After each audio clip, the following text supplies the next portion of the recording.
Welcome and thank you for watching the lunation situation. Please support me, and you can do that by liking, subscribing, or writing down a comment so this video reaches out more people. We're talking about the new moon in Virgo, and that's quite a thing. It's occurring September 3rd in mainland Europe at 1:55 GMT, so you can adjust to your local time zone. For the United States, that will be September 2nd. The new moon occurs at 11 degrees of Virgo. This is where the sun and the moon meet together, and so we do not see the moon in the sky.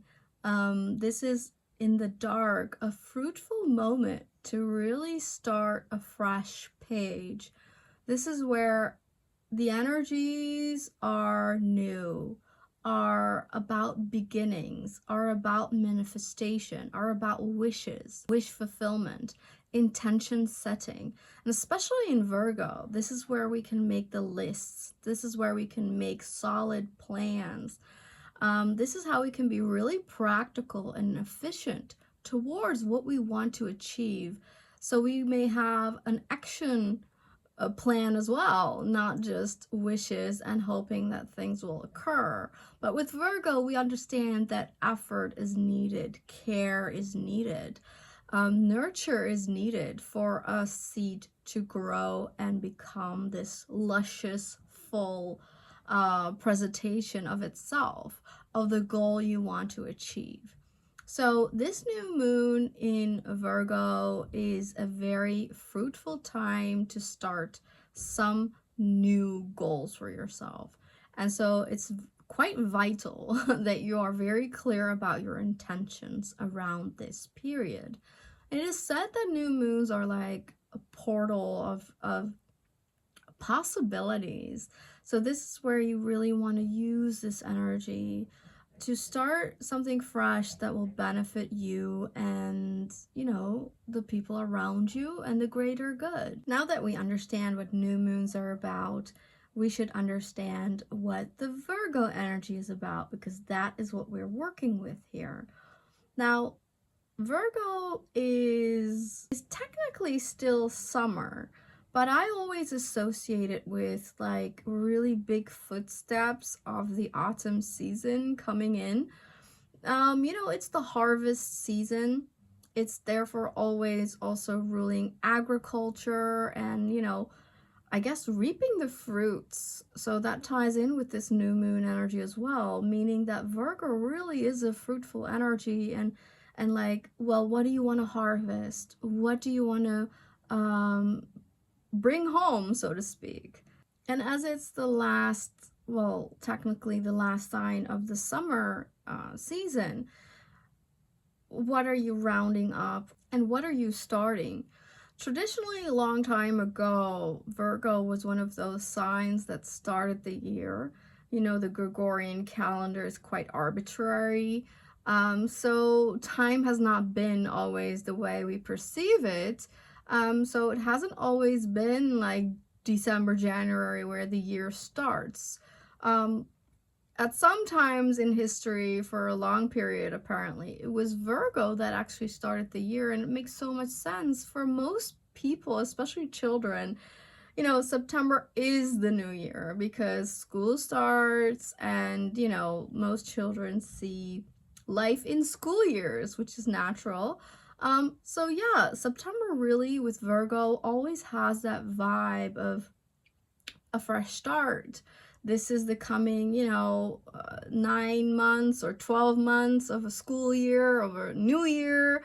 Once you've harvested what you worked for, well, then what are your new goals? And Virgo gives us this refinery, this eye for detail and organization and cleanup, and gives us the ability to have so much efficiency, the practical eye to assess what's needed to get somewhere, what steps can we follow, and once we're clear about what we want, because Virgo is so meticulous, it can really show the path that we need to pave. Virgo is where we want to refine, where we want to improve, where we want to enhance, where we can correct and fine tune our ideas, our goals. It's an energy that is also very thoughtful, as it is ruled by Mercury. It is the more evolved version of Gemini energy. It's very actually far removed from Gemini energy. It's also square technically in astrology. Virgo is not only thinking about itself anymore. You know, now it thinks of its surroundings, its environment, nature around us is highly valued. As I said, this is about agriculture, this is about crops, but it is also about just nature in general. It's the second earth sign, of course. And it's also traditionally where, you know, in the sixth house that Virgo rules, you have pets and small animals that you may want to take care of.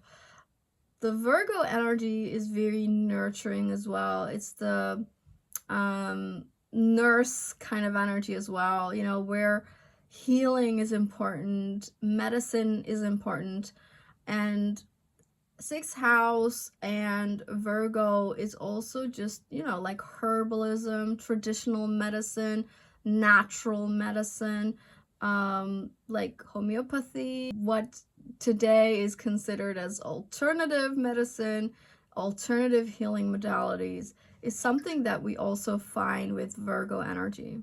Sixth house and Virgo are also about self-care, healing. It's the body-mind connection, and it's where we want to not only improve our goals and all that, but we also want to improve our health.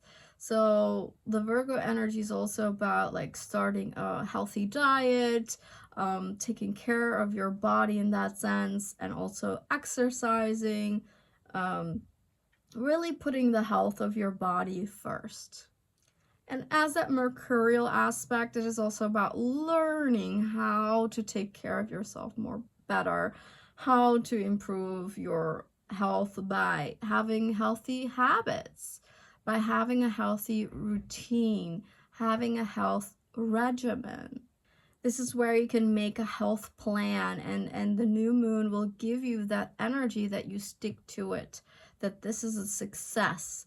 You know, Mercury, the ruler of this lunation, is direct at this moment, direct for just a few days since August 28th. So that gives us the green light, that gives us the go energy, that gives us the support that the goals we set during this new moon in Virgo are quite solid, and perhaps one of the you know, more solid lunations since a while. So you really, with this moment, you want to hone in on your health, and you really want to find out how you can take better care of yourself and of the people around you. It's also about purification, right? Purification of the body, purification of the mind. It's about cleaning up the physical, but it also means around you. So it's cleanup time for your rooms, for your house, for your garden, and to really make the space for something to come in, to really invite the health into your space, into your body, into your mind. So, you know, Virgo is also, as it is the second earth sign, where you truly begin to understand how manifestation works, that you have to clean something, you have to make space for it to be able to arrive. So part of the material world, how it works, is that you have to make space and clarity and cleanliness and like just literal space for something to come in. So for instance, you know, for those who seek a partner, or you know, whatever it is you want in this material world, do you have space for this person, quite literally? Do they fit in your bed? Do they have space in your closet to hang some of their own stuff? So As long as that's not there, the likeliness of it coming in is also less, okay? So this is a time where we do two things at the same time. We clean it up, we make it all ready, and then we invite that new goal in. Thankfully, Virgo gives us that clarity that we need to have the best plan, also the focus and the observation element, as well as observing through a critical lens to see, you know, how things would work out better, how to improve situations and things. So think of daily routine and what you want to care for. Aspect wise, the new moon is kind of making only one real connection, and that is in opposition to Saturn in Pisces retrograde.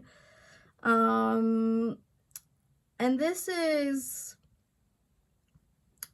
brings in the element of what I've been speaking of for a long time, but apparently we need to go over it once more, and that is two things, maybe three things. Well, first of all, Saturn brings in the focus, so it adds to the Virgo, and it's like, you know, I'm gonna bring in more determination, more devotion, more seriousness to this game. The need for healing, the need for purification becomes even stronger with, you know, Saturn being hovering over on the opposite side. So it also brings in the element of not only body, mind, but also soul. So this is where we are spiritualized, where our goals, you know, the future that we're embarking upon has to bring in the element of, well, what does this matter on the soul level? How does this affect our spiritual life? How is this important to our spiritualness? And this is also where daily routines, daily habits need to be infused with spiritual habits. This is where, you know, we go beyond understanding of cleanliness, cleansing, and hygiene and all that from just a worldly perspective, and take it to, well, are you also spiritually cleansing? Are you also energetically cleansing? Are you also healing on a subconscious mind level? And for that, we just need deeper healing modalities. This is beyond talk therapy. You know, this is where you might look into regressional therapy or EMDR or you know, bioresonance or other techniques that go really deep and help you heal some of these patterns that are in the psyche that are affecting your body and mind and soul connection. There's the spiritualness, there's a soul level with this Saturn, there's the extra responsibility and focus that comes with this, and also that there's a strong need for intuition, that there is a strong need to listen to your inner voice. And for that, you need to calm down. You need to come more into yourself.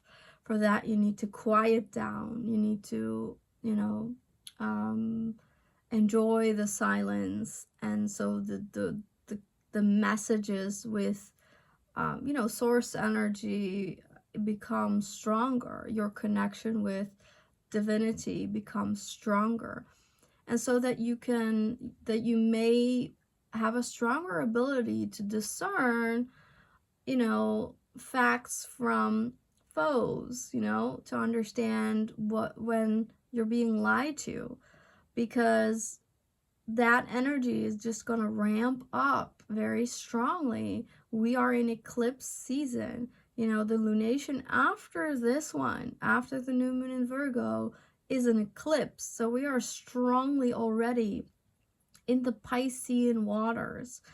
And they go deep and they are very confusing. And they are very spiritualizing. They are upgrading kind of consciousness. So, the stakes are high and things are changing rapidly and things are not making sense anymore.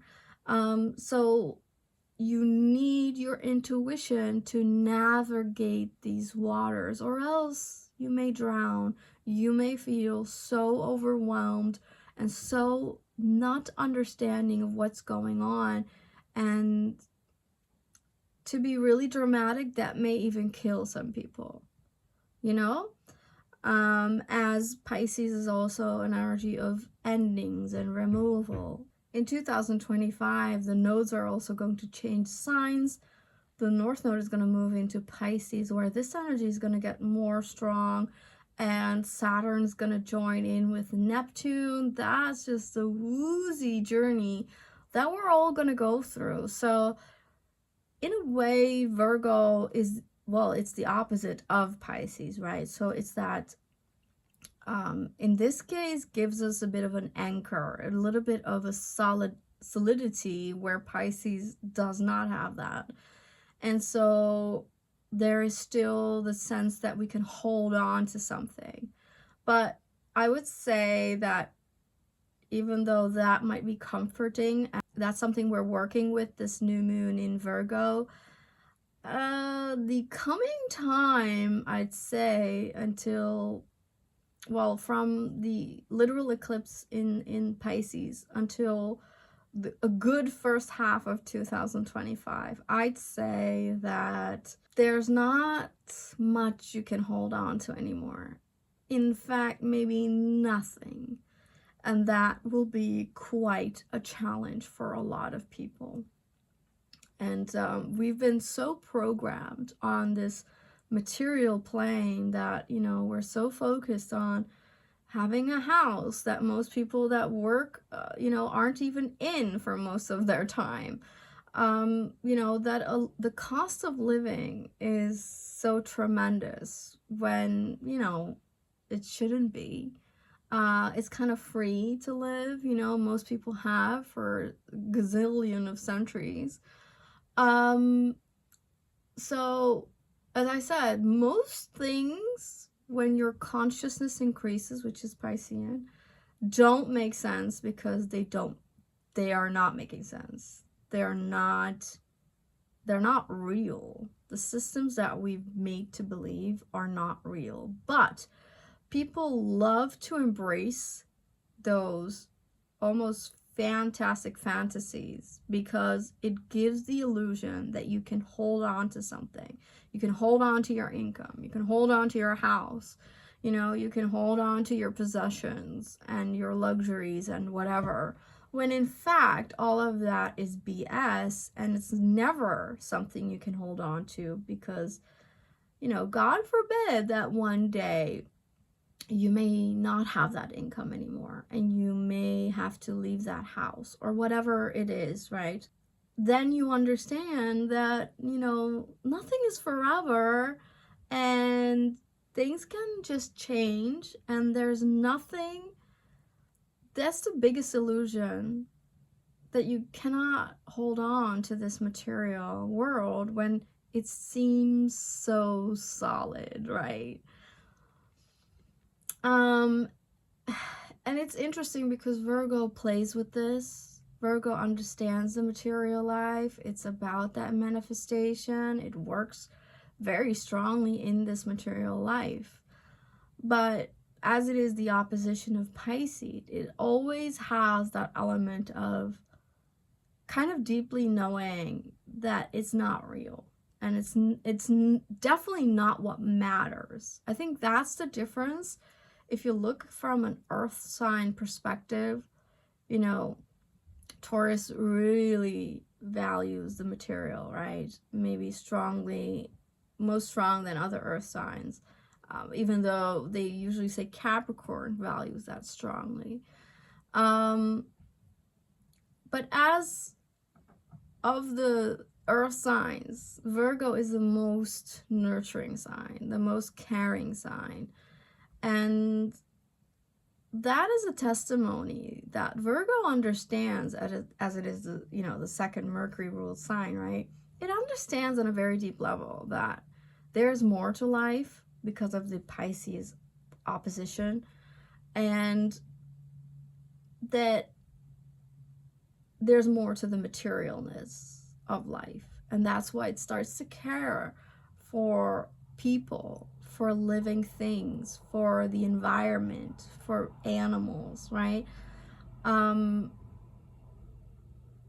Because as I said, it's the gateway, it's the opposition of Pisces. It's where we start to understand that this is very impermanent. Like, this is very a short reality that you tap into, and that there's so much more, and that there's value in other things. There's value in care. And you know, Taurus does understand that there is value in love, and Virgo continues that journey and really takes care. You know, loving someone, loving people around you, or loving pets, or loving nature also demands some kind of effort, right? Because when you love, you do. It's sort of like it's a verb, right? You it's grammar. It's you work for it. But it never feels like work. It never feels like effort, because you love. And because you love, you want to take care of something. Because the reward of taking care, of feeling that love, is so big, right? And so supersedes the materialism of life. So with this evaluative, detailed, ordered objective of Virgo, how can we help others take care, correct, and refine, moving forward with connecting to nature, connecting to animals, connecting to our loved ones and the environment around you? So superseding the material and connecting it with the immaterial. And that's how you can merge with the Saturn energy on the opposite side, how you can bring in the responsibility, the healing of also taking care of others, and how that also is very healing for yourself. You know, this is also an energy of potentially volunteering if you care, or just taking care of people who need something, and you're able to do so, then help, because it will make you feel better and it will contribute to a much better world. But there's a lot going on in the background of this lunation. First of all, the ruler Mercury, we should hone in a little bit on that. As I said, it's direct, so there's a momentum, there's a speed. We're much more clear, as it is in Leo, on our heart, on our heart's desires, on our ability to express them. We're much stronger in understanding how to lead our own lives, how to prioritize our needs, and how to make that known, how to make that public, how to stand in our beingness, you know, and shine brighter with that. How we can use that with, you know, having this mental clarity about this. And it is trining Chiron, who's retrograde in Aries. And this is interesting because Chiron is sort of like the alternative ruler of Virgo, as it is about healing and also alternative medicine, just like Virgo. This shows us that Mercury retrograde has been very reflective on healing our sense of self and really understanding how, again, to lead our lives and to heal what was blocking that. And so it was going really deep in the wounds about our self-esteem, our bravery, or how we weren't able to be brave and why that was, and how we can now be more brave. This is also the body-mind connection that Virgo has as well, where Chiron in Aries is like healing body issues, you know, how you view your body, how you value your body, and maybe literal injuries or discomforts about your physics. So how you can now be clear on the importance of that as well. Just being much more sure of yourself and putting yourself first, prioritizing yourself. This is an easier journey from now on. say the stars. Also, Mercury is squaring Uranus in Taurus, who's retrograde since a few days. This is the battle between the high and low mind. So it's like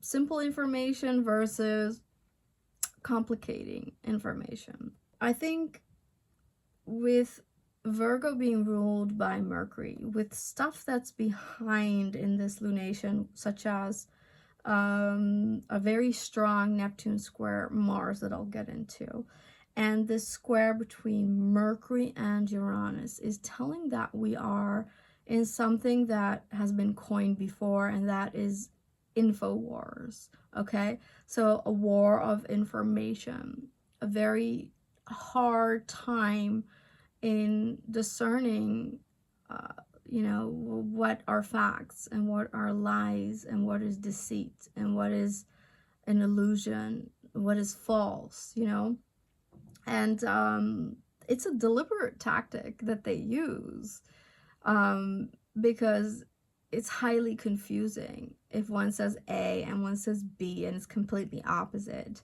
and they're both experts, and then you're like, well, what's the truth then, and then how will you know what the truth is unless you investigate and do your own research. But some areas are just not that easy to access with the right information. So,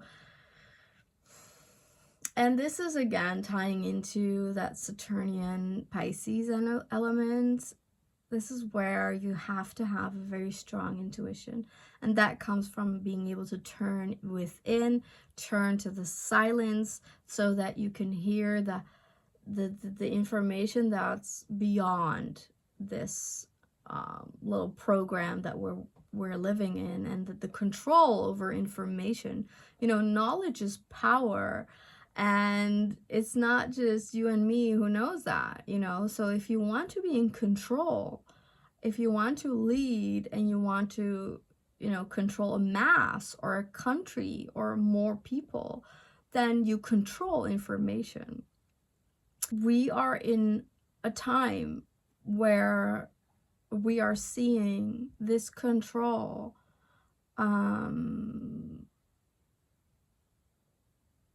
we're seeing the abuse and the misuse of this information control. The more you're stronger connected to yourself, the more you know who you are, to stand in your own power, your own voice, your own intuition is how you can see that, things are false, things are lies, and you feel into the truth. Neptune at 29 degrees exact here, retrograde, is squaring Mars at almost 29 degrees of Gemini. This is a solid square, and this is difficult. This is not only confusing, as I said, about information, so this literally is information war, that says here. So confusion, misinformation, false flags, deliberate, so that you don't know what's going on and that you're confused and that, it doesn't make sense anymore, right? Other than that, it's also because Mars rules the body and the vitality of it. This is unfortunately also a lot of health issues that can come very strongly in the forefront. Unfortunately, also because Virgo rules health, right? Rules the body and mind. So we may hear also some uncomfortable news. That's also with that Mercury square Uranus going on. And also this Mars square Neptune, that there are things related to health specifically, our body, our food, our our comforts. There's information that is not great about that. And Mars square Neptune is always where you want to take extra care of your body because your immune system is lowered. Okay, this is a global energetic thing. So you just want to be aware of it and take extra precaution. You want to take better care of yourself. You don't want to risk things. You don't want to put yourself in health detrimental situations. You know, if it's getting colder, get your cardigan with you, get your coat with you. If it's raining, get your umbrella. Don't take the risks, because your immune system is already strained with this energy.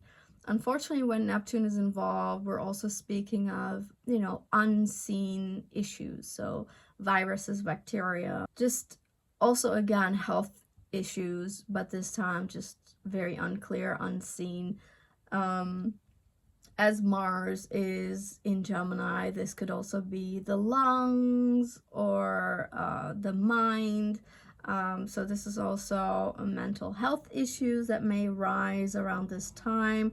This is also where you want to take care of your loved ones and make sure that they're safe and that they're not sabotaging, you know, with their thoughts, and you know, don't take your thoughts too seriously here. That it's a transitory energy and it's gonna fade away, okay? But during this lunation, and unfortunately, because a new moon is always the start of a 6-month cycle, it means that this signature of energy is going to continue at least for 6 months. But because it's tied to the eclipse energy in 2 weeks time, and because in January we're going to have the South Node in Virgo, I'd say we're embarking on a tough time health wise. And of course, you know, the news is already hinting at that. You know, health issues here, health issues there, and this disease and that disease. Now, I don't follow that paradigm, but, you know, astrologically, it is shown that there is a strain on your immunity, that there's a strain on your health, and that you do need to take extra care for some reason. Because some also abuse this energy, right, and make use of it so that, you know, they, whatever.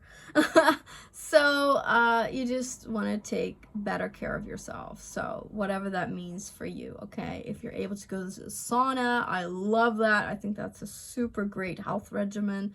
Of course, exercise, you know, in whatever way or form you can, as you're also sweating, just like a sauna. It has tremendous health benefits as long as you're not overdoing it and stressing yourself, which raises cortisol levels, which is stress, and you don't want to do that. But, you know, moving around, sweating, and just, you know, thinking about your vitamins and, you know, thinking about your protein and all that will be beneficial, right? But also lowering your stress, lowering your anxiety, which, by the way, it can be a Virgo thing as well, where you're so anxious and like, what's going on? And as I said, that energy of it's not making sense, it's too much, there's too much going on, and what do I do then? Well, the key is also lowering that anxiety, lowering the stress, and it's just daily habits, daily health goals that will help you, okay? Interestingly, Virgo is about digestion. So sometimes that is literal with the bowels, right? But it's also digesting of information, digesting of emotions, you know, that opposition with Pisces again. So think about digestion here as well, and how you can better help yourself digest information and situations, so that you're not feeling overwhelmed, that you're calm enough to deal with it. Also, because again, it's an opposition with Pisces, Virgo is also very, there's a mediumship element to it, probably also because it's ruled by Mercury. So there is information coming in. You can feel things, you can sense things. As you know, mediumship is, you know, being able to feel into it, to perhaps see the unseen. to understand the messages of that unseen world. So there is that Virgo witchy element as well. And as it works with herbalism, honestly, you know, it's quite witchy vibes. So if you care about that, then this is also something you can work with. But that Neptune square Mars is real. And this can bring in a lot of fatigue. This can bring in sleep disruptions. Think of also toxic, poisonous themes. Unfortunately, also perhaps accidents, you know, as Mars also rules knives and sharp objects. You know, this is where you want to be careful with. And it's just also that fatigue brings in also a bit of feeling unmotivated. So there is a weariness behind in this new moon that can cause difficulty with the goals you want to set and you go after. So just keep in mind that element. But I do feel that it ties into the new moon in the sense of that there's a great need to take care of your body, and that this is the time, this is the momentum to make the plan. As you know, we're in the Virgo mood, we can make the lists, we can, you know, write down everything that's needed. If you know, need to eat more healthier, you know, if you need to cut out the bread and the sugar, this is the time. This is how you can write it out. This is how you know that you do not want to have those elements in the cupboard so that you can't just reach to them. So you make your life easier, you know, you order and you organize. This is the time. And, you know, you enroll in, you know, some kind of activity, you know, that helps you stay motivated to move around. You know, that could be yoga, that could be Pilates, maybe a gym, whatever it is for you. Maybe sometimes there are really fun, you know, running groups that I've been in those. It's really fun. Then another thing that I've been talking about in my Astro Weekly is that since September, there's something else in the background, and that's going to play with this new moon, and it's going to play with the eclipse that's coming up. And that's a talent triangle between the outer planets. So, you know, the outer planets are Uranus, Neptune, and Pluto, and they are making a beautiful connection together. And, you know, it's a trine and two sextiles, and they're working so favorably. This means consciousness upgrades. This means that, you know, we are breaking through the material world where timelines are collapsing, timelines are merging, the frequency is intensifying. And even though there's a lot going on seemingly in the material world on Earth, that there's an influx of upgrades that we're dealing with. And that could be why our body is also tired, because we're processing a lot of higher information and frequency that is not coming from Earth, okay? And that's really gonna help in, you know, liberating ourselves from a very authoritarian system. But it's not gonna look cute, you know that, right? But we have a lot of cosmic support for this, and that might be really nice, right? And if you're able to be more introspective and quiet and having a stronger intuition, you may really tap into this, and you might really receive some downloads that are like, well, this is it. This is how we can break through, and this is how we can bring in, I don't know, more love, more spirituality, more legacy that is really beneficial for a lot of people. Other than that, there's a little detail that I want to mention as well, and that's going on with the South Node in Libra. And this is fun for people who are, you know, busy with relationships, or people who have something in Libra, specifically around, I'd say, the beginning, the first decan, so between potentially 0 and 10 degrees of Libra, you're being affected by this energy. What's going on? Well, the South Node is almost at 8 degrees of Libra, 7 really, 7, 8. And then we have Juno here. Juno is the asteroid. She was the partner of Jupiter. That's about commitment, marriage, long-term, devoted, loving relationship, okay? Devotion to your partner.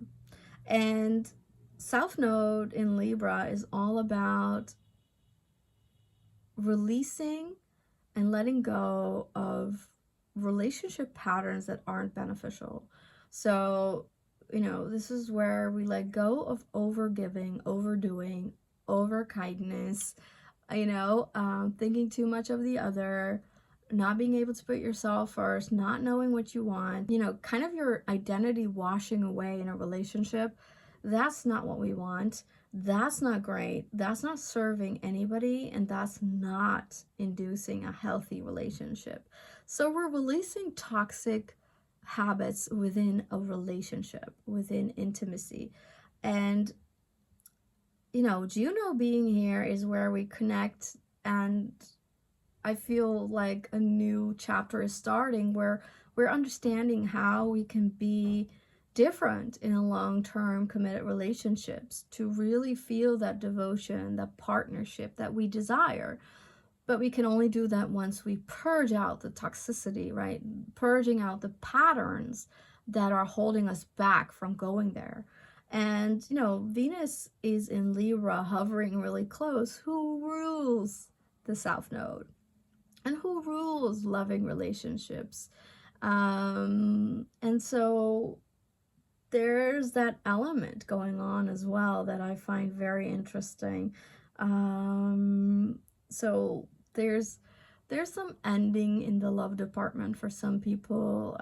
For some people, this may look like a divorce or an ending of a relationship, but it's really about starting to figure out what it is that you do want, how it looks, what you do desire, and how you want to be open to receive it, and how you can change your behavior to make sure you move in that direction, in the direction of a healthy long-term partnership. And I feel that ties into the October 2nd eclipse. As we're already in eclipse energies, as I said, this plays out, and we have a solar eclipse, which is promising at 10 degrees of Libra, which plays into this, right, story. So a solar eclipse is where, just like with this new moon in Virgo, a new period bursts open. And apparently there is some ending and purging and letting go of toxicity regarding relationships and partnerships. And then simultaneously, because the end is always a beginning, right, is that we're working to that October 2nd eclipse, solar new moon eclipse, where we can burst into a new page, fresh energies, helping us to connect in a very loving and healthy way. And that's gonna, take us forward the coming 9 years and potentially the coming 19 years. So that sounds pretty promising. I wanted to give you that detail as well. So now you know what the new moon in Virgo is all about, and I hope you really use it. Be mindful of the time. Most manifestation rituals are to be done after the new moon takes place, after the birthing is, the birthing energy is right here in the cosmos, so you can really benefit from that momentum. So I hope you have a fruitful, loving new moon energy, and I hope that you're able to connect with nature stronger and really see the beauty and how you can invite that beauty into yourself to feel more love and to nurture yourself and also the loved ones around you. So have a lovely new moon in Virgo, and I'll see you next. Take care. Bye.